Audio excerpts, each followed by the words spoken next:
Welcome everyone, and thank you so much for joining this webinar about recycling and composting for Alameda County businesses. My name is Jess Halter, and I'll be hosting today's webinar. I work on the business assistance team on behalf of the Alameda County Waste Management Authority, which is better known as StopWaste. And we're also joined today by my coworker, Terry Ng, who will be managing your questions throughout the presentation. I really appreciate everyone taking some time out of your lunch hour to learn with us today.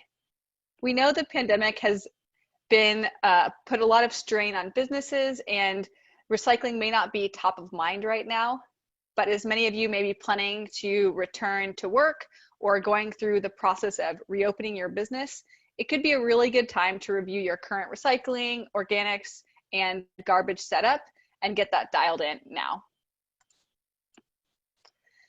So in case you're unfamiliar with who StopWaste is, I want to give a brief overview of our agency. So we're a county-wide agency with 17 member agencies, spanning from Albany and Berkeley in the north, Livermore and Pleasanton in the east, and Fremont in the south.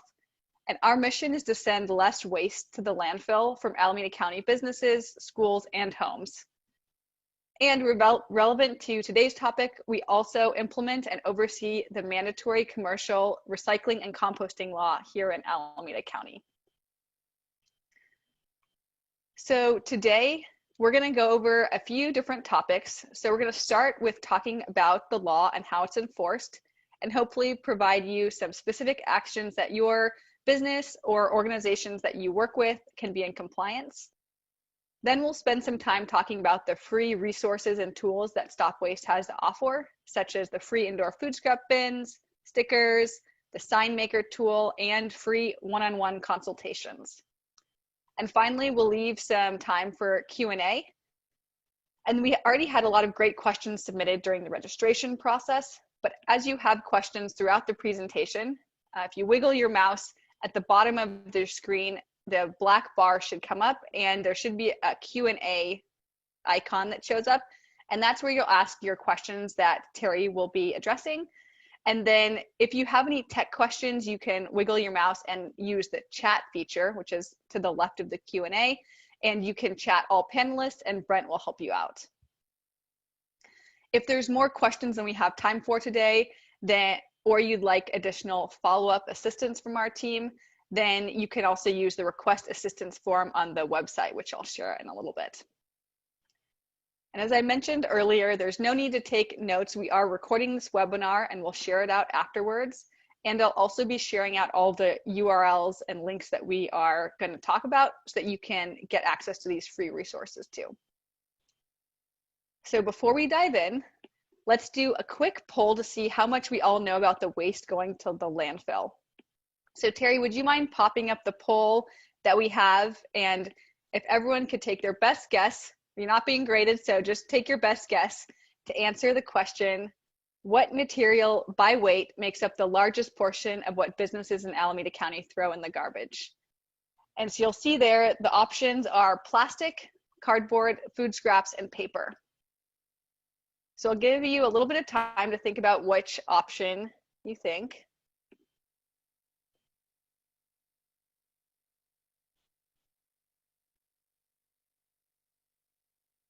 Yeah, so it looks like votes are coming in. I'll give you 10 more seconds to submit your response.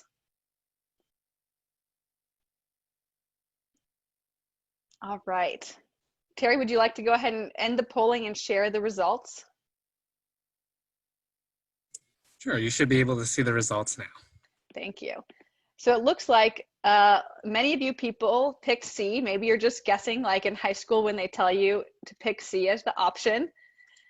And it looks like everyone had, or many people had great intuition, but some of you may still be surprised to learn that the largest portion by weight in the garbage from Alameda County businesses is food scraps. And 21% of landfill material is that. And if you think about that, that's 1/5 of the material. So that's a large portion. And as some of you know, when food waste is placed in the landfill, this organic material, it breaks down and emits methane gas, which is really harmful to our climate. So instead, when food scraps are diverted into the organics bin, they're turned into compost, which is a valuable soil amendment for farmers and gardeners. So that's one of the reasons that we have the composting and recycling law in Alameda County that mandates organics must be placed in the garbage, or must be placed separate from the garbage and placed in the organics bin for composting. So let's take a look at the ordinance and what the rules are specifically. So in a nutshell, businesses, regardless of how big your business is or how much waste service you have, you must do three things. Number one, subscribe to recycling and organic service. Number two, sort your materials properly. And number three, provide information at least annually to your businesses, contractors, janitors, and anyone else who uses your bins. And if you are a manager of a multi-tenant commercial building, then you also must educate your commercial tenants. And if you notice on number one, there is that small orange asterisk there. And let's go into that in a bit more detail because there are some exceptions for who must have organic service. So all businesses are required to have recycling service, but we do know it might not make sense for every single business to subscribe to organics collection service because it depends on how much food scraps and compostable material you generate. So here's how you determine if that third bin is actually necessary in addition to having recycling and garbage service. So any commercial account that has a food permit and at least 4 cubic yards of total weekly service, so that means your garbage and your recycling service combined, then it's required for you to have organic service and to sort all of those materials properly. But if you're not a business with a food permit, you may still generate enough organics that it is required for your business to have that service. So what you're going to do is you look inside your garbage bin the day before it's collected and see if there's enough food, soiled paper, or plant debris to fill up 4 5-gallon buckets. And in case you don't know what a 5-gallon bucket is, you can see little green buckets there on the screens. Those plastic buckets with a metal handle. That's the size we're talking about. So if so, and you notice that, then you're considered to have a significant quantity and are required to have organic service and sort that material properly. Please note, it doesn't matter if your garbage bin is big or small. As soon as you hit that 4 5-gallon bucket threshold, then you are required to have organic service. And Terry and I and all of our coworkers know that this can be really tricky to figure this out. So our team is available to provide one-on-one support with figuring this out, or you're also welcome to ask questions in the Q&A and we can help answer any questions you have.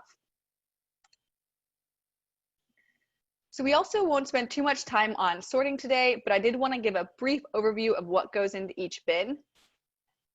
So in the recycling, all bottles, cans, paper, and cardboard are accepted.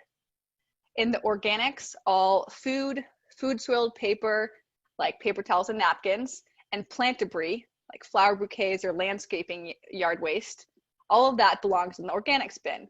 And everything else, so that would be plastic wrap, gloves, masks, plastic food serviceware, and styrofoam, all those belong in the garbage. The items that I mentioned just a few seconds ago and what you see on the sign to the left, those are all what are required to be sorted under the law. But for a more detailed and complete list of what can be recycled in your particular city, because there are certain items that do vary by city, then you can visit our resource tool on StopWaste.org. This is a brand new tool and you're actually one of the first people that we're sharing it with, which is really exciting, but it also is currently in the soft launch phase. So there may be some information that is still being verified that may be updated in the coming weeks and months. So I want to also give a quick overview of enforcement. So enforcement is conducted through a combination of on-site inspections and through a review of the recycling service records that are provided to us from the haulers throughout Alameda County. On-site inspections are not announced, so many of you may actually have already had an inspection, but you wouldn't know unless you had a violation. So here's what happens during the inspection process. So once the inspectors arrive on site, they go directly to the hauler serviced bins as long as they're publicly accessible. Then they use a hook and they open up the bag to check for a sorting violation. So they will look to see if there are recyclable or organics material in the garbage. And they also look to see if there is garbage that is contaminating the recycling and the organics bins. The other form of enforcement consists of reviewing the records that are provided to us and identifying accounts that don't have recycling or organic service. And due to the COVID-19 pandemic, we may be using more of this type of enforcement to reduce the need for our inspection staff to go on site. But in either case, whether from an on-site inspection or from a review of the recycling records, if there's a violation, you will be notified via a letter. After we send the first notice, then a warning is issued.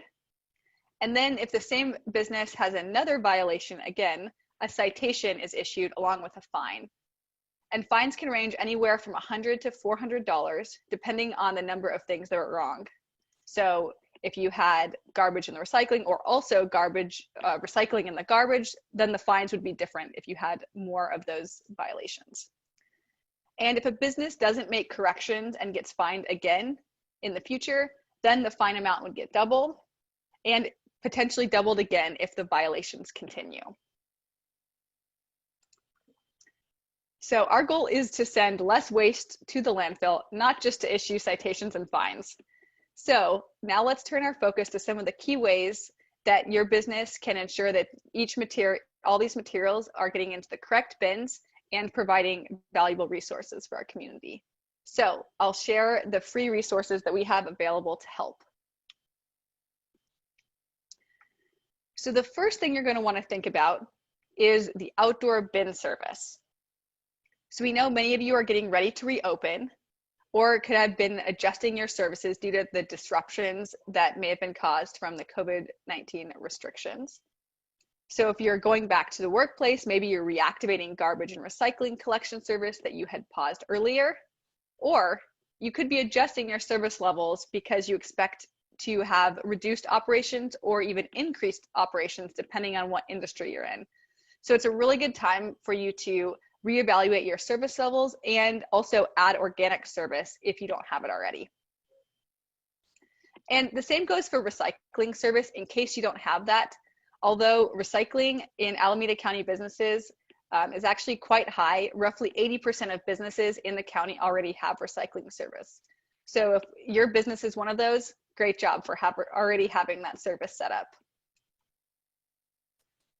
Since your garbage, recycling, and organics collections are on a monthly recurring cost, you'll want to tailor it to your needs.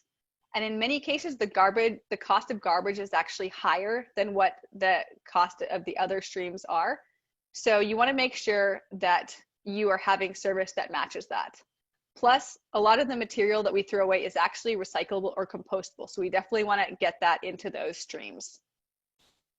So if you want help with determining your service levels and getting your outdoor bins set up for success, we're happy to advise one-on-one and run these numbers with you. And in a moment, I'll show you how you can get our assistance from anyone on our team. So we talked about the outdoor setup. Now let's look at the indoor bin setup. So as you're going back to business, you may also be making some changes inside too. For example, you could be reorganizing your space so that people can have the 6-foot distance from one another, or thinking about your workflow and how employees are working together. And it would be great to include indoor bin stations in those considerations, because you'll want to think about where is the waste being generated and where are people throwing it away? What kind of waste is it? You'll want to have a set of each of the indoor bin stations at each of these locations. So let's look a little bit more closely. You can see some photos on the screen there of some indoor recycling stations, but there's a few key common attributes that make for some best practices. So the first thing that I always recommend is we want to have all 3 of the streams together. And you might ask, why does that matter? So if someone has, let's say, a bottle that they want to throw away, but they just see a trash can and no recycling bin next to it, where do you guess that employee would go, would put that bottle? You're probably thinking just like I am, although I wish many people would, want to walk far away. That bottle would probably be put into the garbage and be on a one-way trip to the landfill. So as a rule of thumb, it's always best practice to have all 3 bins right next to each other, or 2 bins if you don't have organic service. And the second thing you'll see is that the bins are different colored. So we recommend a color-coded system, green for organics, blue for recycling, and black for trash. And the color is a really great, easy reminder and cue for employees. And it helps it keep it consistent so that no matter where someone is in your business or in your restaurant or whatever type of place you manage, they will always know that when they see a green bin, that's where they would put the food scraps, or when they see blue, that's where they'd put the bottles and cans. So once you decide where you want to set up the stations, you also want to remove any extra containers, because if there are lone containers that aren't paired, as I just said, it can lead to some contamination. And on this slide, there's many different ways of how the indoor bins can be set up that could be different depending on what type of business you have and what your needs are. And if you are in need of some indoor green bins, then StopWaste offers free indoor green bins in a variety of different sizes and shapes. So in a few minutes, I'll show you how to request those online. But let's first look at the steps 2 and 3 of how to set up your indoor bins for success. So step 2 of the indoor bin setup is to place stickers on the bins, ideally on 2 to 4 sides, because we all know that the bins can get rearranged when you're emptying them, and so you want to label more than just one side. And we also have stickers available for free, and I'll show you how to request those momentarily. And the third step is to place signage. So if your containers are against a wall, ideally you'll want to have signage at approximately eye level and include photos of what people are throwing away in those bins, so that the items that people are putting in the bins match what they're throwing away at that recycling station. We also offer a free sign maker tool where you can make customized signs. So let's hop over to the recyclingrulesAC.org website, and I'll show you how to find these first 3 resources that we'll go over.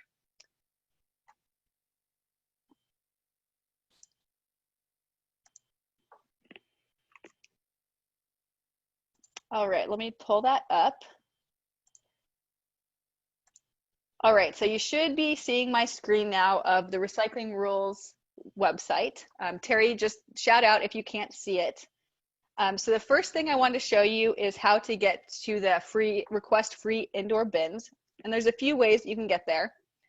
So the first way is if you go to the support materials and you scroll down to businesses and institutions,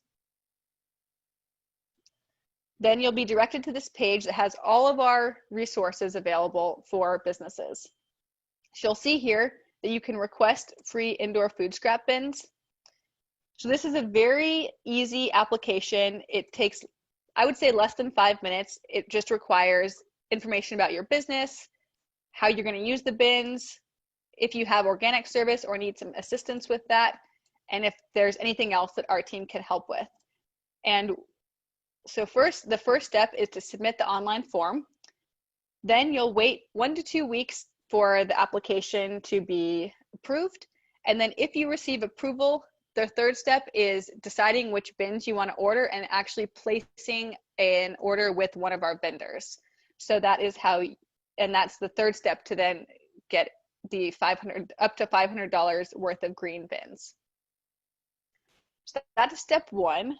You can also, if you see in this take action box, you can, again, that's where you could also find the link to the same form, or you can also find the request stickers. And so on the request stickers page, we have a few different stickers available, 2 different kinds of recycling, a standard recycling sticker, and then also one specifically geared towards cardboard. And then we also have 2 organic stickers, a standard one, and then we found that sometimes customers and employees don't realize that both paper towels and napkins are compostable. So I recommend using these stickers when you have bins that are in a restroom or bins that are in a hand washing station so that people remember to use them. And then you'll also notice the garbage only stickers. So this is also a very simple form. This one is even quicker than the free bin form, just requires information about your business and then the number of stickers that you want of each of those varieties. And finally, we have our free sign maker tool. So if you go back to that support page, material for businesses and institutions, and you scroll down to the signs, posts, and stickers, you can download pre-made signs here. But what is really cool is we have this customized sign maker tool where you can make your own signs. So let's just walk through an example of that. And given how much we saw that food scraps account for what's going into the landfill, we'll do an organics poster. So I'm going to hypothetically say I'm a McDonald's owner, and I'm going to make a sign for the back of house where the employees are working. So we don't actually have a lot of plant debris at my McDonald's, hypothetically. So instead, I'm going to put a picture of the Big Mac so that if, let's say, a customer returns their Big Mac to me, then the employees will have a picture of the Big Mac right there on the sign. This bin is also near a coffee station. So where we make our coffee. So we'll remind employees that the coffee grounds go in there. And it's also near where we make our Egg McMuffins. And so I want to remind employees that eggshells and any bones or raw meat can go into the organics. And finally, it's near a hand washing station too. So I want to put in a picture of paper towels. Then you can either save it as a PDF, print it, or share the link with someone for the sign. And let's quickly say, so I have my sign for the back of house for employees, but I'm going to make a second sign for the customers in the front of house where they're eating. So I'm going to switch out, I'm going to put in a coffee cup. And please note, coffee cups are only compostable in some cities, but you can look on the resource tool I provided to determine if they are compostable in your city. And I'm also going to have a picture of a napkin because the customers may be eating food and having a lot of napkins, so I want to remind them to put that in the compost. I also have the picture of the Big Mac because hopefully they're eating all their food to reduce the food waste, but not everyone can finish their foods. They may be putting that in the compost. And finally, I have a picture of some coffee stirrers next to the coffee station where people may be disposing of that. So you can see how this tool quickly allows you to rearrange these signs to directly match the types of materials that people are putting in the bins at that specific location. All right, and finally, another place you can, so that is how you make the customizable stickers or the customizable signs. Oops. But there also is an option for you to figure out the rules by each city. So each city also has specific signs for the jurisdiction. So let's say you work in Oakland, you can go to the city page, which has a lot of information for that. But then if you scroll all the way to the bottom of this page or on any of the other city pages, we've linked to all of the specific posters for that city that are available. So you could also download those too as another option for which signage to post. Because as I mentioned, some of the rules do vary slightly by city. So this is a great resource too. If you have a specific sorting question, you could look here and see if that answers your question. All right, I think I got through the 3 that I was going to do. Great. So the next step, once you have your indoor bin set up, is to train employees on how to properly sort. And training is not only key to success, but it's also the law. at least once annually, it's required for property owners and managers to inform employees, tenants, contractors, landscapers, and anyone else who disposes of waste at your business how to sort materials properly. And there's a few ways to train that don't take up too much time. So my personal favorite is we have a great how-to video that's called Recycling and Composting at Work. It's a 5-minute video that covers the basics of what goes into each bin. I recommend either playing this during the staff meetings or sharing a link via email or text for people to watch on their own time, on their own devices. Another easy option is to be sending periodic emails to staff to remind them what goes where in each bin, or maybe even point out some specific items that you've noticed that are being incorrectly placed. And to get started, we do have a memo templates as well, which I'll show you in a second, that you can download from our website. And our team is also here to help you. So if you'd like to schedule a 20 to 30-minute training, we used to conduct these on site, but now we've actually been switching our offerings so that it's virtual. So we could do a Zoom or any other platform you'd prefer with your staff, and we can go over how to recycle and compost properly, review the laws with them so that they're aware that they exist, and answer any questions that you or your staff may have. And the key to setting up training is to make sure that it's consistent. So we want to continually remind employees what goes where to make it the default habits in your business. And in fact, we recommend that you set up a recurring annual reminder on your calendar to help remind you next year and the year after to continually train your employees. And in addition to that, we also want to remind you that as new staff join, we recommend including this in the onboarding to help create a company culture around recycling and composting. So now let's go back to the website, and I'll show you where to find those videos I just mentioned, as well as a few other resources that may be helpful. All right, so you should be back to the website. So here's the resource page. And this page has a lot of the most useful tools all in one place. So at the top, here's where you can find some how-to videos. And this third video down here is about recycling and composting at work. And these are available in English, Spanish, and Cantonese. There's also options for information on how to order collection service. Here's another link that gets you to that same free sticker ordering. Here are also links that get you to the same place where you can get the pre-made wall signs or download customizable signs using our tool. And then here we have a great guide for indoor bin setup, and this goes into even more detail than what I did today. So if you have any additional questions or need other resources, you can go there.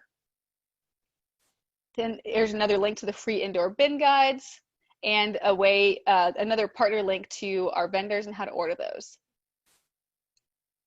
Here's another way you can get to the free request technical assistance. And as I mentioned earlier, we could help with indoor bin setup at your business and walk around and help you figure that out virtually. We're also happy to help with the garbage hauler to determine how much recycling and organic service you may need. And we could also look at assist you with training your staff or any other assistance related to recycling and composting. Here's a tool you can use to make customized instructions for your staff. And then this bottom link here is the template I mentioned about the memo that you can send out. So if you go back to the top, there's also a way to get to all those resources like requesting assistance here. You can also get to from the contact us, you can get to some of those services as well from here. And finally, we do have a lot of great resources available in Spanish, Chinese, Korean, and Vietnamese.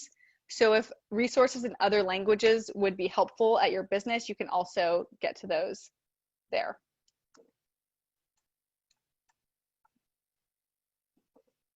All right. So I think, let me turn back on my video now that I'm finished sharing the website. One second. All right, you should be able to see me again. Perfect. So Terry, would you want to share the resources and the request assistance links in the chat so that people can copy those if they're of interest? Sure, sounds good. I'll add those links to the chat right now. Thanks. So now, if you don't mind, before we get to the Q&A portion, we'd like to get a better sense of some of the challenges you experience with recycling and composting at work.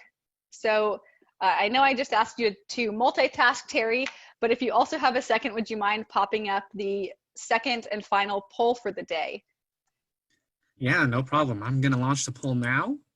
And just also a quick note, with this question, you guys can select up to 3 answers. Thanks, Terry. Yep. Yeah, so we're curious, which of these issues poses the greatest barrier or challenge to recycling correctly at your workplace? And I'll give you a couple of minutes to respond to it, so you have some time to read through the options and think about it. And do note, when we say the word recycling in this question and throughout the presentation, we're referring to recycling and composting, because if you think about composting, it's actually a type of recycling where you're recycling your food and your plant debris into compost. And the Zoom polls only have a few different question types, so if there is something else that is a big barrier for you that you want to add, feel free to write it into the chat where we originally had you writing in about any tech issues, and we can we'll just see other issues that or other barriers that people have.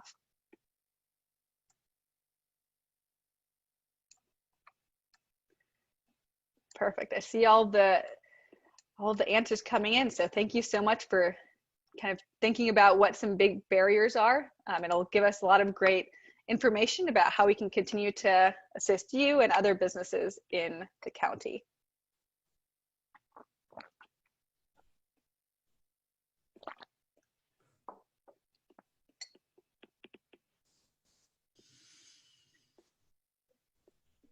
All right, we'll just give you 30 more seconds. And if you're already done, you could also start thinking about some of the Q&A questions you have and put those into the Q&A feature for Terry too. Hey, Jess, this is Brent. A couple of people have been commenting that they can only select one option, just so you know that may skew the results a little bit. I'm not sure how to fix that on the fly. Sorry about that.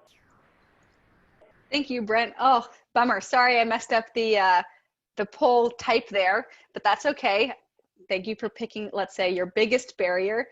So with that, let's go ahead and share the results, and we'll keep in mind that this is just each person selecting one option. All right, I'm going to be ending the poll now and sharing the results.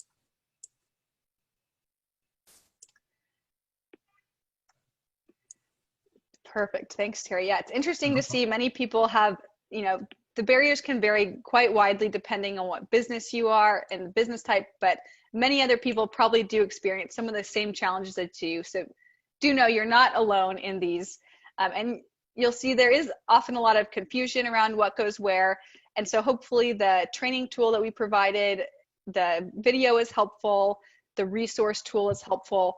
And as I mentioned before, we can help with training as well with staff. So you can use the request assistance form. Oh, I didn't share the request assistance form, did I, Terry? I don't think so. Let me just show you how to get there. Sorry about that. Oops. All right, I do not think I did this. So if you want to request assistance, you go here to the request assistance form, and it's very brief, 5 minutes or less. No, it's not 5 minutes, probably 2 minutes. You put in information about your business, and you can put in your questions or any other assistance you may need, and that's how you can submit the form to ask, get in touch and request a training or any other assistance that I had mentioned earlier. All right. So with that, let's go to,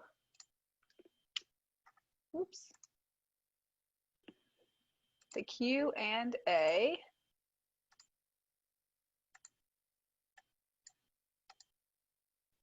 So if you have any questions that you haven't already put into the Q&A, now is a great time. We'll use the last few minutes of the webinar to address any questions. Terry, do we have any questions coming in already we want to talk about? Yeah, yeah, we got a few questions coming in, and just to save a little time, we'll group a little bit of it. And really, the first topic is really about COVID, and business owners are curious about how COVID is going to impact rules around recycling and composting. Oh, that's a great question. Thanks everyone for asking about that. I know that's top of mind. So the recycling and composting rules and what is accepted are still the same now as they were pre-COVID, and do keep in mind that masks, gloves, and even wipes that say they're flushable, all of those belong in the trash. And so what I'd recommend doing is using our sign maker tool, and we have added gloves and masks there to address this, those materials. You can make a sign maker tool, using the sign maker tool to put those items on the sign, and it'll help remind employees or customers that which stream those items go into. And when thinking about how people may be moving throughout your business, you want to make sure you have paired containers or tripled, all 3 containers in the areas where people are throwing out their waste, so that there is a proper container, the garbage can, for masks and gloves and any of those other PPE items that we're using now. Great. All right. So other than that, sort of in general, people have been having some questions regarding about how to sort specific materials. Do you have any recommendations on resources that they can check out for materials specific to their city? Yeah, thanks, Terry. No, it can be tricky because, as I said, some of the materials aren't exactly the same by city, and there's a lot of questions around sorting.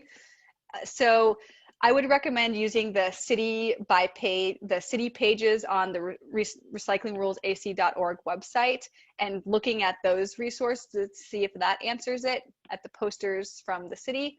And then also we have the resource tool, which, Terry, I don't know if you want to share that in the chat, but that tool I mentioned, you can also look on there to see if that answers. And if not, you're welcome to reach out to me directly or using the request help page, and we can help answer your questions. Terry, you are on mute if you're trying to talk. Sorry about that. I was just going to say thank you for mentioning that resource tool. I am going to share it in the chat right now. All right. Okay, perfect. So speaking of sorting rules, we did receive a question where someone received a flyer earlier this year saying that bioplastics cannot go into the organics container. Would you mind going into just a brief explanation about why that is? Yeah, so some cities have decided not to allow bioplastics like compostable cutlery that says compostable on it, or plastic cups that say they're compostable. And that's because they do take a while to break down in the organics service and organics stream. And so that hauler decided to not take allow them anymore, and they could impact some of the organic certification. So not organics in terms of composting, but organic as in like the pesticide definition of that word, could impact how the haulers can get that as well. So some haulers have decided to do that, and that's something that you want to look at the resources for your specific city to see whether or not they allow for bioplastics. Great, thanks, Jess.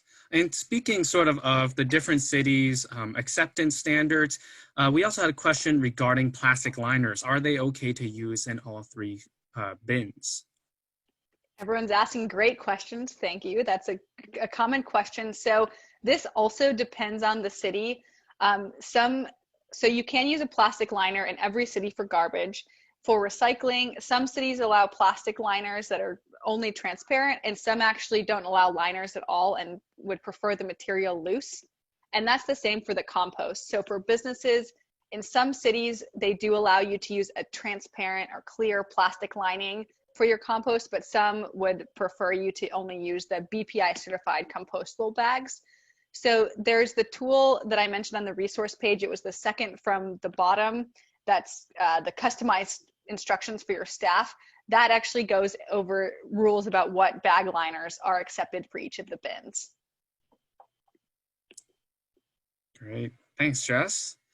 All right. After that, we do have a few questions that floated in about multifamily properties. This webinar is mostly about commercial, but do you mind touching a little bit about resources and options for resident engagement for multifamily properties? Sure. So many of the tools that I mentioned are very relevant and useful for multifamily properties. And there's also a support page tool. So the one below the businesses and institutions, there's also a whole landing page that has all of our multifamily tool properties, which could also be really useful for you. And we also offer free assistance for multifamily properties, so we can help with getting collection service, troubleshooting any issues with residents, illegal dumping, and we can also offer free resident training. We've been had really great success with virtual engagement for residents over the past few months, and could offer that as well to help train residents. Great. Thanks, Jess. Since time is getting close, we have one more question here, and that is regarding about composting and recycling service for people with front of house bins where the customers do not sort correctly. Do you mind touching on that really quickly? Great. Yeah, that's a really good question. So when you have your, in case you don't know what front of house means, that means where your customers or people that are coming to your business that don't actually work there are disposing of material. And so with the front of house, just like any other bins, we always recommend having all 3 bins, the signs, and having that setup look exactly like what I recommended earlier in the webinar. So definitely have that setup dialed in, and we're happy to do a one-on-one Zoom call or a FaceTime with you to help give you some recommendations and figure out what to do there for free. And then also with front of house, that's a great option to think about your purchasing. So sometimes businesses have, some of the materials they give to customers is garbage, some is recycling, and some is compostable. So it's a really great time to think about how you could change your purchasing so that all of those are in just one stream and it makes it easier for customers to sort, or switching over to durable items, and then there would be less waste to begin with, and then customers wouldn't even have to sort that. And there's also an option to have dish tubs. So there's a lot of different recommendations for the front of house, and it depends really widely on your business specifics in terms of what we'd recommend. So if you want more specific help with that, please reach out and we can get you started with some assistance.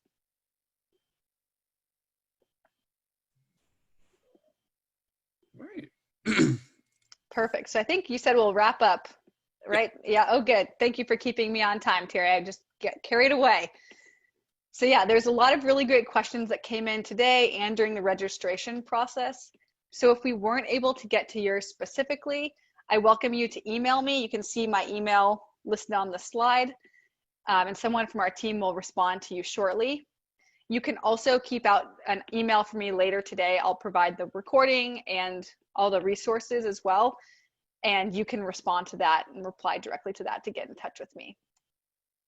So there also should be, hopefully, I got the tech right on this piece as well, but there should be a short survey that pops up after the webinar, and we would greatly appreciate 1 to 2 minutes of your time letting us know how we did, and if there's any other webinar topics you'd like to recommend for us.